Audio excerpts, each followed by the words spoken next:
विठ्ठल श्री ज्ञानदेव तुकाराम पंढरीनाथ भगवान की जय. माऊली ज्ञानेश्वर महाराज की जय. जगद्गुरु संत तुकाराम महाराज की जय. गिरी महाराज की जय. गुरु श्रीपाद रामदास महाराज की जय. गुरु पांडुरंगदास महाराज की जय. स्वामी समर्थ महाराज की जय. हर हर महाराज.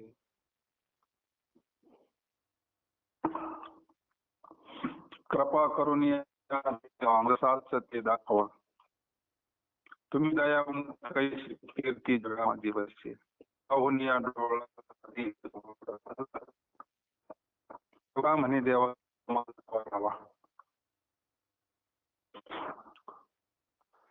देवाधी देवा जगत्रये शिवा परेशी केशवा विनंती माझी.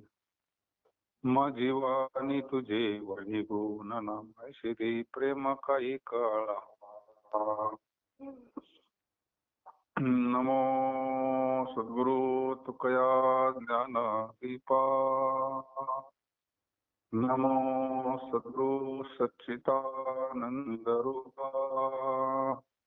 नमो सद्गुरु भक्त कल्याण मूर्ती. नमो सद्गुरु भास्करा पूर्ण कीर्ती. कृपा करून या देवा सारते दाखवा.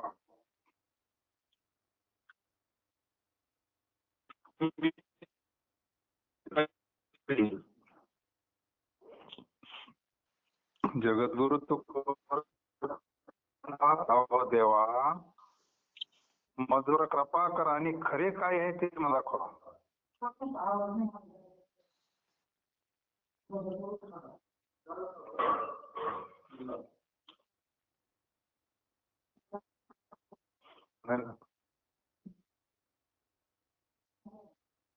आवाज कट होतो भाऊ मध्ये मध्ये थोडा.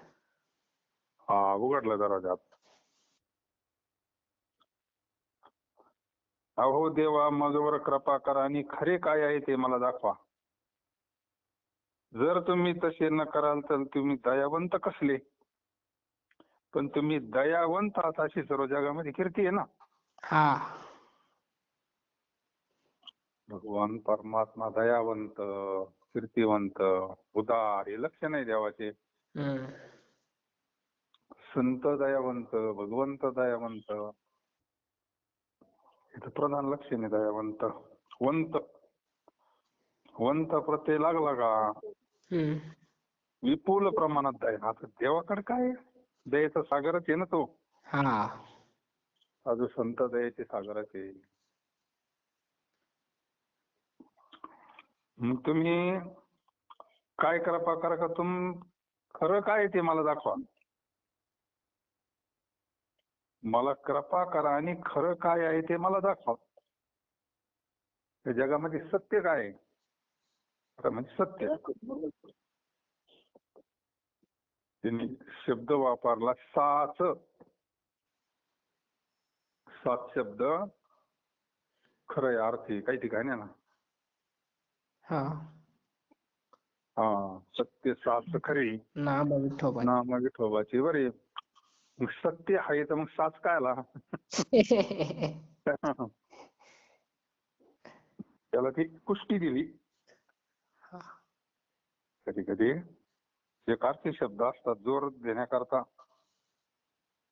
नेमकं खरं काय या जगामध्ये. या जगामध्ये अविनाशी काय आहे सत्य काय आहे हे मला कळावं तुमच्या कृपेनं. दुसरं नाही. खरी कृपा म्हणजे काय आहे भगवंताचं सत्य स्वरूप कळणं. या विश्वामध्ये खरं फक्त सत्यच भगवंत सत्य आहे ना. सत्य तू सत्य तू सत्य तू विठ्ठला. विठ्ठल सत्य आपण सत्याचं स्वरूपच आहे ना. मग याचं स्वरूप कळलं का आपलं कळत असे. आपलं स्वरूप काय वेगळं आहे त्याच्यापासून नाही ना. जे भगवंताचं स्वरूप आहे तेच आपलं स्वरूप आहे. तर आपल्याला कळाना म्हणून आपल्याला रडायची वेळ आहे. हा. आपलं जर खरं स्वरूप पाहिलं ना, खरं,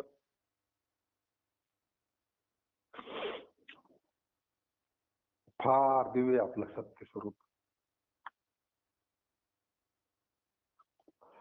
म्हणून अहो देवा माझ्यावर कृपा करा आणि खरे काय आहे ते मला दाखवा. देव दाखवा म्हणजे खरं दाखवा. खरं देव सोडून दुसरं काय आहे जगामध्ये. हम्म. जर तुम्ही तसं नाही केलं तर मग तुम्ही दयावंत काय? नाही का? हा. पण मला खात्री म्हणली तुमची कीर्ती आहे ना सगळ्या जगतामध्ये. हा. आतापर्यंत भगवंतांना भक्तांना जे मागन ते दिलेलं आहे ना. हा.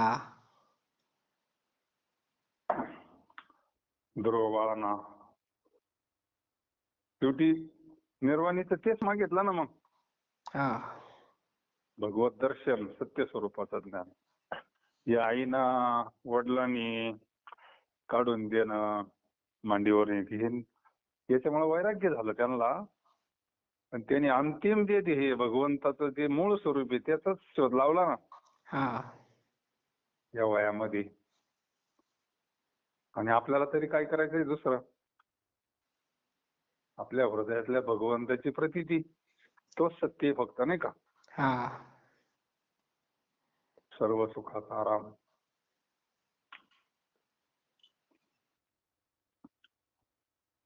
म्हणून तुम्ही दयावंत अशी सर्व जगामध्ये कीर्ती. आपल्या दृष्टीसमोर आम्हाला जर तुम्ही काळाच्या हाती द्याल तर हे बरे नाही. म्हणजे तुकाराम महाराज म्हणतात, अहो देवा तुम्ही माझे रक्षण करा. भगवंत रक्षण करतो म्हणजे शेवटी आपल्याला स्वस्वरूपाचं ज्ञानच करून दिलं तरच खरं आपण काळाच्या हातून सुटू शकतो.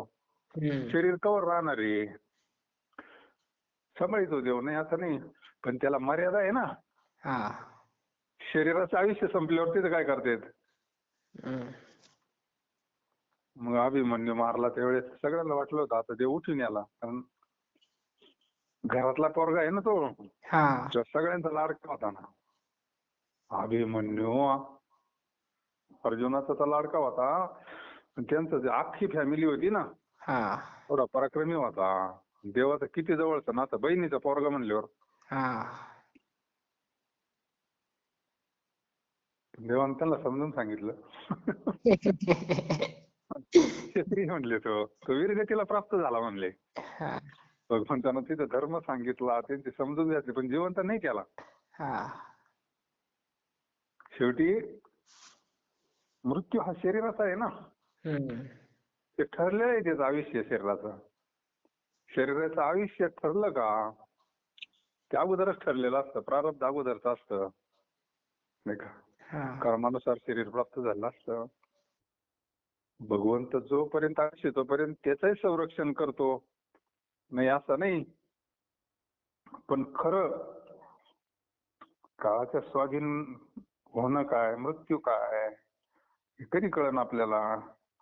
ज्यावेळेस आपल्याला सत्य स्वरूप कळण आपलं, आपण अमर आहोत. जगद्गुरु तुकाराम महाराज म्हणतात, अहो देवा तुम्ही माझे रक्षण करा म्हणजे मला खरं तुमचं ही कृपा असावी आपल्याला. मग भगवंत करतो म्हणजे मग संतांच्या स्वरूपातून आपल्याला सत्य स्वरूपाचं ज्ञान होतं. तर तुम्ही अमर आहे, तुम्ही सत्य आहे, नाही का? हा. न जायते न मृत्यते. मग आता काय? मग आता काळाच्या स्वाधीन शरीर होणार आहे ना. हा. देह आहे काळाचे. मग शरीर तर काय आपलं स्वरूप नाही ना. हम्म. हे ज्ञान होणं सगळ्यात महत्वाचं आहे. शरीराच्या रूपाने किती दिवस थांबणार आहे आपण?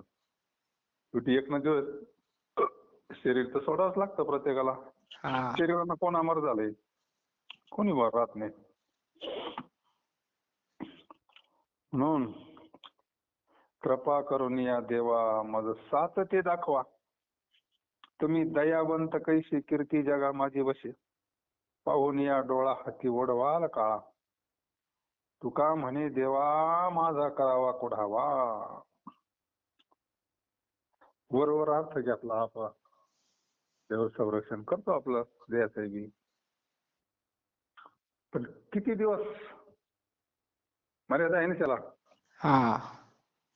शरीराला मर्यादा आली ना शेवटी. जर आपल्याला खरं सत्य स्वरूपाचं ज्ञान झालं तरच अभंग संगती लागन, अन्यथा कशी लागन. हा.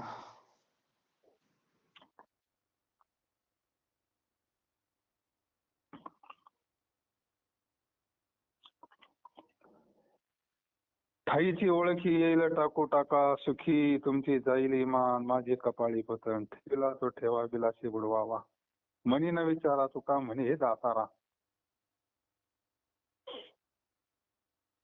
देवा तुमची व माझी जी मूळची ओळख आहे ती जर तुम्ही सुखाने टाकली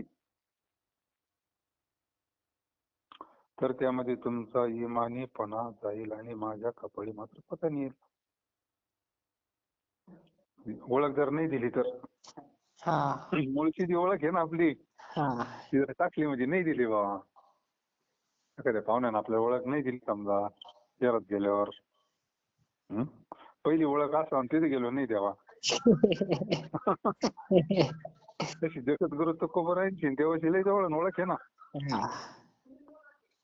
जगद्गुरु तुकोबाराय देवाला लय जवळ ओळख आहे त्या प्रत्येक अवतारामध्ये ना. ते काही देवापासून वेगळे आहे का? नाही. याच्यातून फार घेण्यासारखं आहे. आता आपली सुद्धा ओळखच करून दिली ना संतांनी, दुसरं काय केलंय तरी. देवतेने आपली ओळख करून दिली आणि जवळ ओळख नाही तोवर माणूस घाबरतो. गाडी अडवली एखाद्या पोलिसांना तर माणूस घाबरतो ना. हेल्मेट नसावा, लायसन नसावा, आणि तोच जर समजा ओळखीचा दिसला तर नाही घाबरत. पाहुणा दिसला एखादा पोलीस आपला पाहुणा आहे मग भीती वाटन का? नाही. का भीती नाही, तर ओळख आहे ना. देवाची ओळख झाली आपल्याला संतांच्या कृपेनं. ओळखीला हरी हृदय मंदिरी, होता त्याची भेटी दुःख गायचे. दुःख जातं ना ओळखल्यावर, सगळंच जात. तसं सगळंच जातंय बरं का. पण ते आपला निश्चय होत नाही तर काही काही वेदांताचे ग्रंथ आहे ना, सुरुवातीला डोक्यावरच जाते ते, हळू हळू ऐकून ऐकून कळत येते.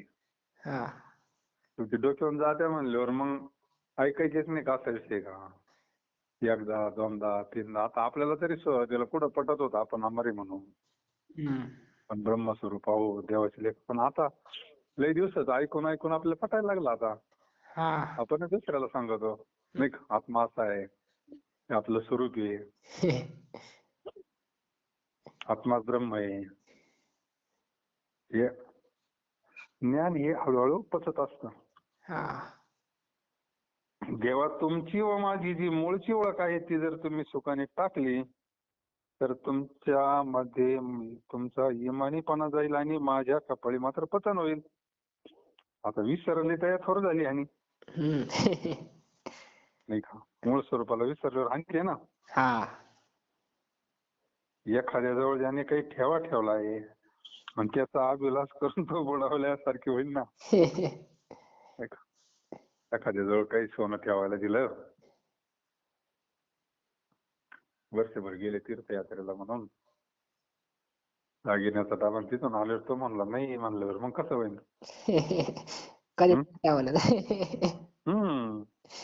तसं तुकाराम महाराज म्हणतो,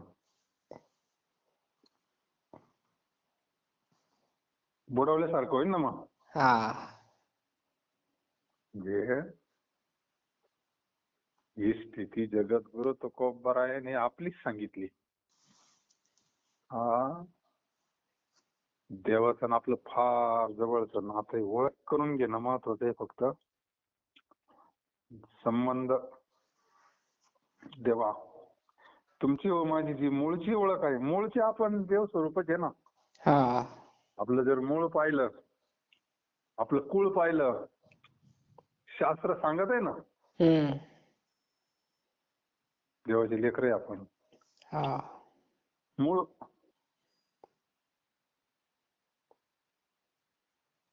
हे शरीर ही उपाधी आपल्याला आपलं सत्य स्वरूप थोडं ते उपाधी आहे ती. हा आणि त्याच्यामुळेच आपण बाजूला झालो तेव्हापासून. मूळ स्वरूपाची ओळख नसल्यामुळं. जेव्हा तुमची व माझी मूळची ओळख आहे तरी जर तुम्ही सुखाने टाकली त्यामध्ये तुमचा येणामीपणा जाईल आणि माझ्या कपाळी पतन येईल. एखाद्याजवळ ज्याने काही ठेवलाय त्याचा अभिलाष धरून तो बुडावल्यासारखं होईल. तुकाराम महाराज म्हणतात, हे दात्या, ह्या गोष्टीचा तुम्ही मनात विचार कसा करत नाही. थोडक्यात देवाला महाराजांनी गुढीगुढीत हे केलंय बा का तुम्ही आपलं जे नातं आहे ते विसरू नका.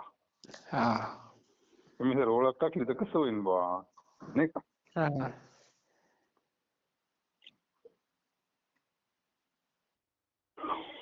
तुझे वर्म ठावी माझ्या पडिले भावी, रूप कासवाची परी धरून राहिलो अंतरी. निधी ओतुटी मिळविन दृष्टी, तुका म्हणे देवा चिंतन हे तुझी सेवा. भगवंताची सेवा सेवा सेवा सेवा सेवा म्हणजे काय? एकाच तुकडे टाकून सांगून टाकलं महाराजांनी, चिंतन ही तुझी सेवा. हा पण ही सेवा कशी आहे? थोडी सूक्ष्म आहे. हम्म ही सेवा करायचा कंटाळा येतो आपल्याला. थोडा वेळ बसला का लगेच कंटाळा येतो. हम्म तर दुसऱ्या गोष्टीचा नाही कंटाळा येत नाही. हा वाढायचा कंटाळा नाही येत. स्वयंपाकवाले बघ दिवसभर कुशाल नाही लागत माणूस. दिवसभर चिंतनाला बैसभर म्हणून. नाही ही सेवा मेन आहे ना. हम्म मेन सेवा अवघडच राहतात. दुसरं लय बरं वाटतं पण चिंतन म्हणल्यावर शिक्षाच वाटत नाही. हा आपल्याला किती लोक इकडे काही करते पण विना घ्या म्हणल्यावर घेते नाही. ते लांबच असे जातात. कारण पुन्हा सोडायला आलं तर बरं आहे. हा लय अवघड राहते विण्याचं काम. हम्म हे सगळ्या सेवाच आहे पण आजची कळसाची सेवा म्हणजे चिंतन. हा डायरेक्ट भगवंताशी नातं आहे ना. हम्म डायरेक्ट भगवंताशी संबंध आहे ध्यान म्हणजे. तो कळसाचा टप्पा आहे आणि तो सर्वसामान्य जीवाला जड जातो ना. हा इंद्रिय दम धरती नाही, मन दम धरीत नाही. त्याला हिंडायची सवय लागेल राहते मोकार. चिंतन म्हणलं का ते जडत जातं जरा. आणि तिथं सेवा आहे ना. सेवा ती आवडी उच्चारावे ना, भेदा भेद का म्हणेवा. सेवा सेवा सेवा काय सेवा? देवाची सेवा म्हणजे काय? देवाचे हातपाय दाबणं असं नाही. त्याचं चिंतन. तुका म्हणे चिंतन ही तुझी सेवा, तुका म्हणे देवा. चिंतन हे तुझं आता चिंतनच माहिती नाही लोकांना. चिंतन कशाला म्हणतात, कसं करायचं नाही का? कशाला चिंतन म्हणतात आता. काळाचा महिमा आहे. संत पुरुषाच्या संगतीत नसतो गेलो तर काय चिंतन कळलं असतं नाही का? हा कृपा आहे देशांची आपल्यावर. तुझी वर्म ठावी माझ्या पडिले भावी. ज्याप्रमाणे कासव आपले संपूर्ण अवयव पोटामध्ये घेऊन राहते त्याप्रमाणे तुझे रूप मी अंतःकरणात धरून राहील. असा होता दृष्टांत. बऱ्याच ठिकाणी येतो अध्यात्मामध्ये, शक्तिपातामध्ये येतो, पुन्हा स्थितप्रज्ञामध्ये कासवाचा दृष्टांत येतो. दुसऱ्या अध्यायामध्ये स्थितप्रज्ञेची अवस्था सांगताना कासवाचा दृष्टांत द्यावा लागला. तो कसे अवयव प्रसंगानुसार हे करून घेतो, प्रसंगानुसार हे करतो. त्याच्याकरता स्थितप्रज्ञ महात्मा प्रसंगानुसार कसं आवरितो आपलं सगळं, त्याच्याकरता तो फार भारी दृष्टांत आहे. इथं दुसऱ्या दृष्टांत दिला. ज्याप्रमाणे कासव आपले संपूर्ण अवयव पोटामध्ये घेऊन राहतो त्याचे दृष्टांत. त्याप्रमाणे तुझे रूप मी अंतःकरणात धरून राहील. बरोबर आहे. कासव जसं सगळे दिसते कुठे वरून हात पाय आता त्या कासवाचे नाही तो आतमध्ये हे करतोय ना, हा तसं मी तुझं जे रूप आहे ना अंतःकरणात धरून राहील.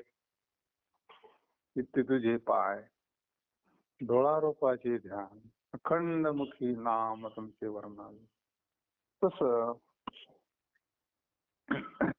निधी हो तुटी मिळविन दृष्टा दृष्टी, ते मी वेगळे होऊ देणार नाही. रूप हा भगवंताचं रूप जर अखंड ध्यानात राहिलं तर मग काय चिंतनच झालं ना ते हो. कायम राहत नाही ना ते रूप ध्यानात. आवडे हे रूप गोजिरे सगुण, पाहता लोचना सुखावले. डोळ्यांना सुख झालं, डोळ्यांना. पाहता श्रीमुख सुखावले सुख. आता दृष्टी पुढे ऐसा चितू राही, जो मी तुझं पाहे पांडुरंगा. लाचावले मन लागली शेगुडी, ते जीव हे ना सोडी ऐसे झाले. का म्हणे आम्ही मागावी लढीवाळी, पुरवावी आळी मायबाप. जगद्गुरु तुकोबा जसं ते कासव सारखं हे करतय, सगळे अवयव आवरून घेतय, तसं मी तुला अंतःकरणामध्ये अखंड साठवीन. थोडं वेगळं होऊनच देणार नाही तुला मनाला. सदा सर्व काळ त्याच्या दृष्टीची मी आपली दृष्टी मिळवून राहील, नाही का. आता गोपींचा हाच भाव आहे ना. हा ते उलट प्रयत्न करतात देवाचा विसर पाडाय करताना, आणि आपल्याला देवाचं स्मरण करण्याकरता चिंतन करावं लागतं. काही काहींना सांगावं लागत आता चिंतन बाजू. कारण कसं आहे, ग्रस्ती आपण, व्यवहार बिघडला नाही पाहिजे ना. हा व्यवहार व्यवस्थित चालला पाहिजे. त्याच्यापेक्षा सांगावं लागतं आता जरा थोडं सहज करा, शांत करा, थोडा व्यवहार आहे पहा. कारण वृत्तीवर नाही राहिलं तर मग इकडं सगळं व्यवहार बंद पडतो ना गवळणी सारखा. हा मै भोली घर जाणे बाट.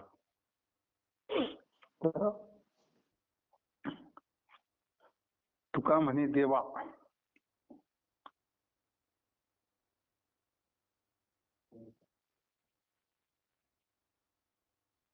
चार चरणाचा अभंग आहे नाही का. हा तुझे वर्म ठावी माझ्या पडिले भावी, रूप कासवीचे परी धरून राहिलो अंतरी. निधी हो तुटी मिळविन दृष्टा दृष्टी, तुका म्हणे देवा चिंतन आहे तुझी सेवा. भगवंताची सेवा अखंड करता येऊ शकते, कुठं करता येऊ शकते. त्याला काय मंदिरच पाहिजे, मठच पाहिजे. चिंतन कुठं करू शकतो ना आपण. हा चिंतनाला काय काळ वेळेचं बंधन ठेवलेलं नाही, सोवळ्या वेळेचं बंधन न लगे दंडने मुंडने काहीच नाही ना. नामाचे चिंतन प्रकट पसारा. हा असं आलं ते तेथे करा, कुठं करा, कुठं करा तुम्ही. जे भरपूर सूट दिली आपल्याला चिंतन करता. बाकीच्या गोष्टी नाही ना कुठं करता येत. त्याला साहित्य लागत, आता संध्या करायची त्याला ते सगळं सामान लागत, पाणी लागत, ती पळी लागत, सगळं एका ठिकाणी आसन लागत, तेव्हा संध्या करता येते. पण चिंतन जर झालं तर महाराज म्हणले झाली संध्या संदेह माझा गेला, आत्मा राम हृदय प्रगटाला. आता संध्या करायची गरज राहिली का? नाही है ना. बोधपुत्र निर्माण झाला जेव्हा, ज्यावेळेस आपल्या घरात एखादं लहान मूल जन्मत येते त्यावेळेस ते सगळं बंद ठेवावं लागत ना 10-12 दिवस बारी होस तर.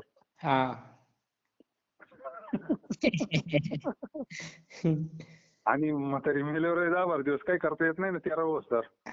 नाही त्या अभंगात उत्तर आहे ना त्याची. ममता म्हातारी मरून गेली ना ती आता. आता संध्या करू केव्हा म्हणले मी. झाली माझी संध्या आता. झाली संध्या संदेह माझा गेला, आत्मा राम हृदय प्रगटला. सहज कर्मी ती झाली ब्रह्मार्पण, जन नो अवघा जनार्दन. आता ही म्हातारी, हा पुत्र, अंतरंग अधिकारालाच कळण, बाकी त्याला काय कळण नाही का.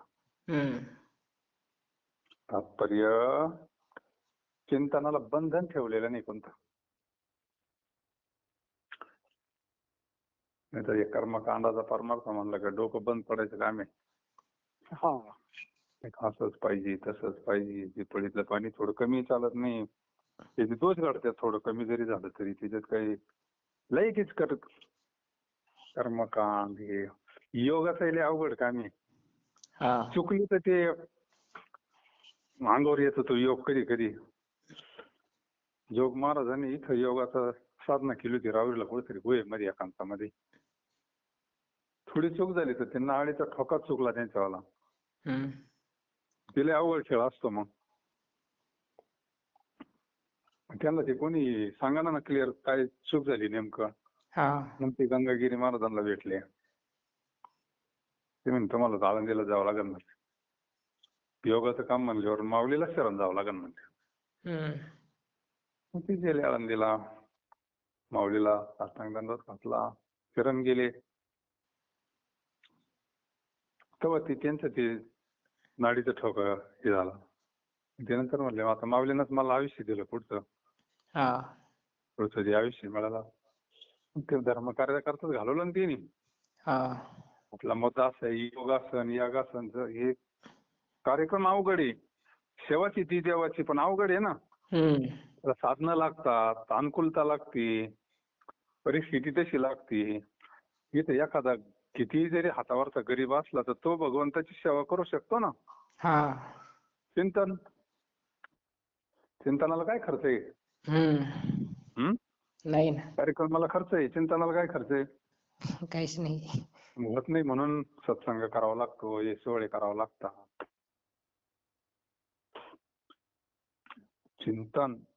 चिंतन ही तुझी सेवा तुका म्हणे देवा.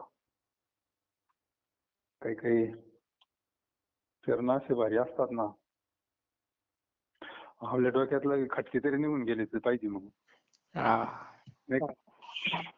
त्या डोक्यात जे काही घुसलेलं असतं पहिलं ते निघूनच गेलं पाहिजे. हम्म मध्यंतरी एक अभंग आला होता. समाधान म्हणजे काय? हेची देवाचे दर्शन. हम्म? हेची देवाचे दर्शन. हेच देवाचे दर्शन. आता काही डोक्यात राहायचं काम आहे का?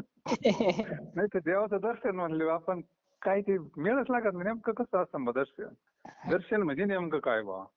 आता काही अडचण आहे. आता तर देवाचं दर्शन झालं असं वाटायला पाहिजे ना आपल्याला. हा हम्म? हा नाही तर मग येईन बचा करावाला नाही का? देवाचं दर्शन वास्तवातलं जर कळालं काय समाधान टिकलं पाहिजे फक्त. हम्म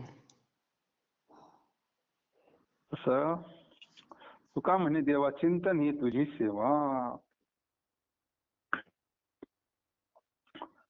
गहू एक जाती परीच्या पादानी नसते. वर्म जाणावे ते सार कोठे काय थोडेफार कमाईचे सार जाती दावी ती प्रकार. तुका म्हणे मोल गुन्हा मिथ्या फेके बोल. एका गावाचे पुष्कळ प्रकार होतात परंतु मूर्ख स्वयंपाकाने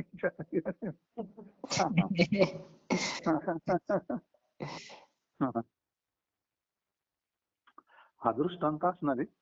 हा दृष्टांत आहे ते. सिद्धांत महाराजांना काय सांगायचंय? ज्या ठिकाणी जे फार थोडे वर्म आहे जाणणे हेच सारे. वर्म महत्वाचं आहे.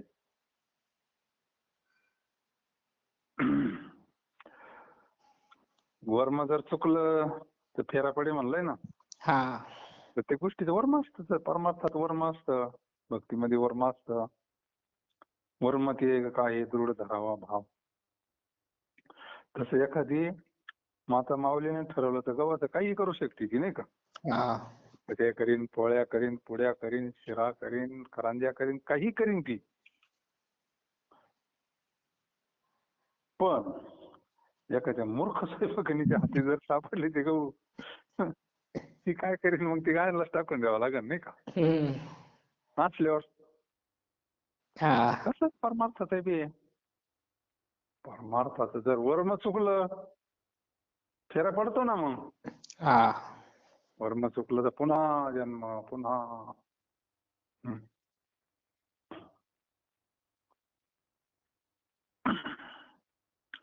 वर्म जाणावे ते सार कोठे काय थोडेफार कमाईचे सार जाती जावी ती प्रकार. एखादा माल चांगला कमावणे ह्यात सार आहे, तर त्यापासून होणारे प्रकार त्या जातीप्रमाणे चांगलेच होतात. ते जर त्याच्यातून योग्य सार चांगलं कमवलं तर मग ठीक आहे, पण जर तोट्यात गेलं तर मग काय नाही. तुकाराम महाराज म्हणतात, खरे मोल गुणाचेच आहे, त्याखेरीज बोलणे खोटे फुट. गुण, क्वालिटी, हा.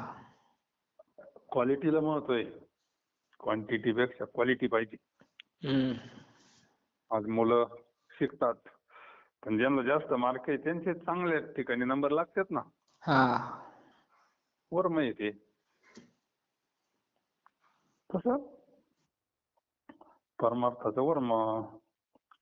तुकाराम महाराज म्हणतात, खरी मोल गुणाचेच आहे, त्या खेरीज बोलणे खोटे फुलकट आहे. हे सार काय कळावं जीवाला, फलकट काय करावा.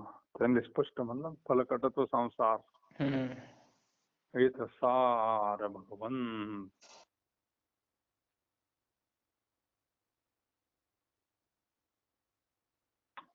कहू एक जाती परित्या पाधानी नास्ती, वर्म जाणवीचे सार कोठे काय थोडेफार, कमाईचे सार जाती दाविती प्रकार. तुका म्हणे मोल गुणा मिथ्या फिके बोल, पुण्यवंत व्हावे घेता सज्जनाची नावे, निघे माझी वाचा तुटी महालाभ पुकासाठी.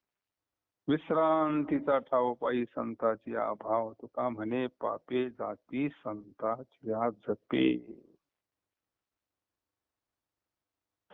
साधू संतांची नावे घेतल्याने मनुष्य पुण्यवान होतो.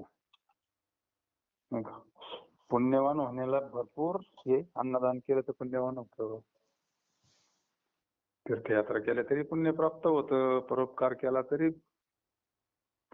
भरपूर साधने पुण्य कमावण्याची. पण मग ते अशीच अवघड आहे ना. तीर्थयात्रा जायला पैसा लागतो, हा. अन्नदान करायला पैसा लागतो, एखाद्या मंदिराला देणगी दिली तरी पुण्य होतं, पण पैसा लागतो ना. हा.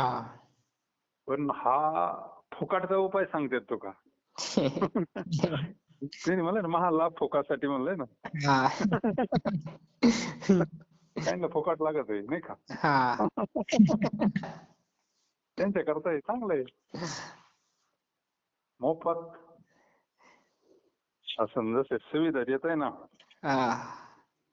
देवाच्या साधू संतांची नावे घेतल्याने मनुष्य पुण्यवान होतो. देवाचं नाव घेतलं तरी पुण्यवान होतच. लगेच विषय झाला ना, पुण्यवंत प्रत्यय लागला इथं. म्हणजे देवाच्या नामस्मरणाना पुण्य होतं. पुण्याची गणना कोण करेल, पण इथं पुण्यवंत म्हणलंय ना, म्हणजे इथं फायदा जास्त असला पाहिजे. वंत प्रत्यय लागला का विपुल प्रमाणात पुण्य होतं. मग जास्त प्रमाणात होतं, शुद्ध पुण्य म्हणायचं आपण. हे अर्थात तत्व दोन नाहीच ते, देव आणि संत काही हे वेगळे नाही, पण संतांचा महिमा वाढवण्याकरता हे जास्त सूट दिली त्याला म्हणायचं नाही का देवाना. साधू संतांची नावे घेतल्याने मनुष्य पुण्यवान होतो, म्हणून माझी वाचे त्याचे नाम घेण्यास अंतर करत नाही. निघे माझी वाचा तुटी. वाणी थांबत नाही ना महाराजांची, सारखं नामस्मरण करते. बरं नाही, संतांच्याच नामस्मरणानं देव प्रगट केला ना. देवाला परत जावं लागलं आणि तुकोबारायला वैकुंठातून पाठवावं लागलं. म्हणजे किती शक्ती नामामध्ये. एखाद्या मुलाचं नाव जरी तुकाराम ठेवलं, ज्ञानेश्वर ठेवलं, त्या नावात वजन आहे ना हो. वजन आहे, गोडवा आहे, शक्ती आहे त्या नामात. राम नाव ठेवलं, कृष्ण नाव ठेवलं, पांडुरंग ठेवलं, आणि बाकीचे नाव हलके वाटते जरा नाही का. हे संतांच्या नावामध्ये पुण्य प्राप्त होतं, पुण्यवंत व्हावे. साधू संतांची नावे घेतल्याने मनुष्य पुण्यवान होतो, म्हणून माझी वाचा त्याचे नाम घेण्यास अंतर करत नाही. एवढ्याने मोठा लाभ फुकट मिळतो. नाही फुकट आहे ना, पण जर रोज लई नामस्मरण केलं तर मग आपलं सुद्धा पुण्य वाढल ना. हा पुण्य वाढलं का पाप कमी होतं, पाप कमी झालं का दुःख कमी होतं. मग दुःखाचं प्रत्येकाला आहेच नाव काही ना काही. हा मग दुःख म्हणजेच पाप. पाप जाळण्याचं साधन आहे नाही. हा त्याच्यामुळे किती सोपं आहे. जसं पाहिलं तर दुःख घालवायचंय ज्याला, त्याला एकच उपाय, तडाखा लावायचा नसतं नामस्मरणावर. वेळ भेटला का नामस्मरण, सारखं नामस्मरण. कोणाचं काही चालू असो, आपलं आपलं मनातल्या मनात त्याचा तडाखा नामस्मरणाचा. काय पाप राहीन बरं, नाही काय दुःख राहीन. नाही त्याचं ते काय लागलं पाहिजे, चाळा लागावा सारखा चाळा, सारखा चाळा. आणि तो लागण्याकरता अगोदर 8 तासानं घ्यावा लागतं. हा प्रयत्नच करावा लागतो. तशी गोष्ट शक्य नाही. आपण काय तुलसीदासांसारखे नाही. हम्म आईच्या पोटातून बाहेर आलं आणि राम राम सुरू झाले त्यांचं. हा आपल्याला प्रयत्नच केले पाहिजे. त्या जीवेला सारखं असं वळण एकदा लागलं का मग लागत कोणत्याही गोष्टीचं नाही का. हम्म पुण्यवंत व्हावी गीता सज्जनाची नावी, निघे माझी वाचा तुटी महालाभ विश्रांतीचा ठाव, पायी संताची आव. आई किती पहिले याच्यात पुण्यवान होतोय आणि एकदा वाणीला जर सवय लागली तर लाभ होतो. हा फुकट लाभ आहे ना, हम्म तर महालाभ आहे. मोठा लाभ आहे, तो काही सामान्य लाभ नाही ना. हा व्यवहारातले लाभ किरकोळ आहे.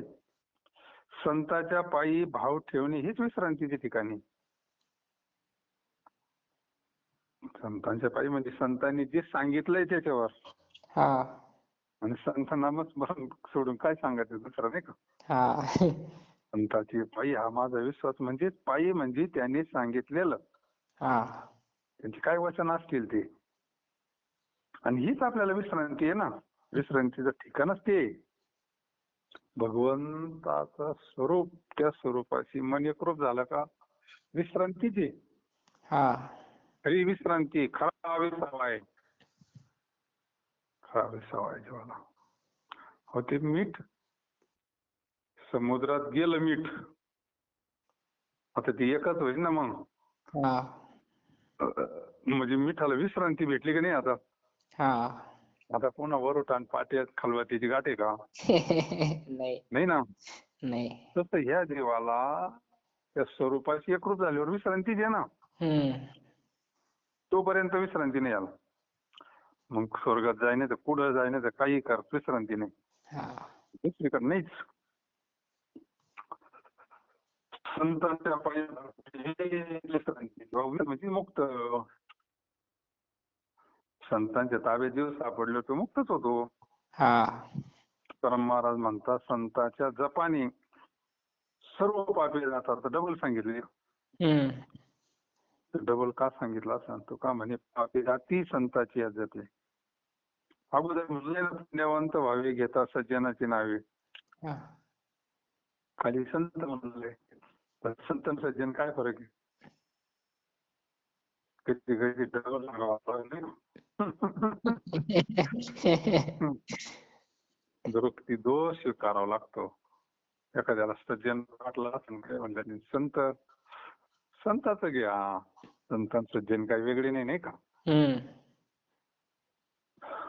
का म्हणे पापी जाती संता सगळे जातात. मग त्याच्याकरता सर्व शब्द वापरला की खाली राहिले सायले पार.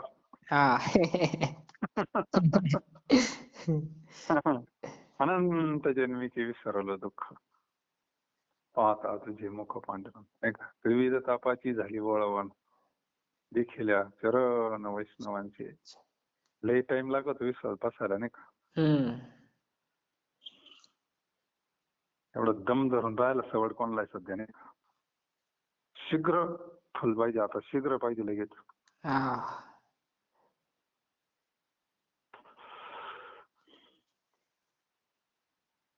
झाला संताई मग. हा 2 3 4 4 अभंग झाले. हम्म. 5. 5 झाले का? हा. भरपूर झाले मग. आता ध्यानात राहिला बरं आहे अभंग हा. तर 2-3 दिवस सुट्टी राहणार आहे आपल्याला. हा. पुण्यवंत व्हावे घेता सज्जनाची नावे. म्हणजे जरी समजा एखाद्याला देवाच्या नावापेक्षा संतांचं नाव आवडत असेल, सगळ्यांना काही सारखं आवडत नसेल, हम्म. संतांचं घेतलं तरी काय हरकत नाही. आता ही दिंडीमध्ये काही काही चाल लावून बेस्ट म्हणा चालतं. ज्ञानोबा, माऊली, तुकाराम वेगवेगळ्या साली लावून थोडं त्याच्यामध्ये गोडवा येतो हा. म्हणण्यामध्ये, वाजवण्यात, त्याच्यात नाचत काही हरकत नाही. पांडुरंगाचं नाव घेतलं तरी फलतेचे संत, कारण हे देवरूप झालेले संत आहे ना. हा. हे जे संत आहे देवरूप झालेले, नवे नवे देवच आलेला आहे त्यांच्या रूपानं. हा. हे जे देवरूप झालेले महात्मे असतात, ज्ञानेश्वर महाराज असतील, तुकाराम महाराज असतील, हे देवरूप झालेले महात्मे. कोणते बी पुंडलिकावर देव म्हणलं का ज्ञानदेव तुकाराम तर येतो, दुसरं कोणी येऊ का नाही येऊ. हा. म्हणजे सहज काकडा असन, काय असन, कीर्तन असन, संतांचं भजन येतं, देवाचं भजन येतं, फुल सारखं आहे. म्हणून जे आपल्याला आवडन, जे आपल्याला योग्य वाटन ते नामस्मरण करावं, हाच अट्टाहास आहे संतांचा. याच्यापेक्षा वेगळं तळमळ नाही. उद्देश कल्याण व्हावं हाच आहे संतांचा. तुम्ही औषध घ्या, कोणतं घ्या, संतांचं नामस्मरण करा. देवाचं केलं तर फुकटच आहे, हा. संतांचं केलं तर फुकटच आहे. लाभही सारखाच आहे, काही फरक नाही. जे आवडेल ते करा. कोणत्याही दुकानात जा, खर्च तेवढाच आहे नाही का. माल तोच आहे, फायदा तोच आहे. ज्याला जे आवडेल त्या दुकानात जा. एकच दुकान काय सगळ्यांना आवडत नाही नाही का. हम्म. त्याला कलर बदलून दिला का तेच असं आहे. तर संतांनी आपल्याकरता केलंय सोपं. हा. पुण्यवंत व्हावे घेता सज्जनाची नावे. निघे माझी वाचा तुटी महालाभ फुकासाठी. विश्रांतीचा ठाव पायी संताची अभाव. तुका म्हणे पापी जाती संताची आगती. निघे माझी वाचा तुटी महालाभ फुकासाठी. पुंडलिका वरधारी विठ्ठल. श्री ज्ञान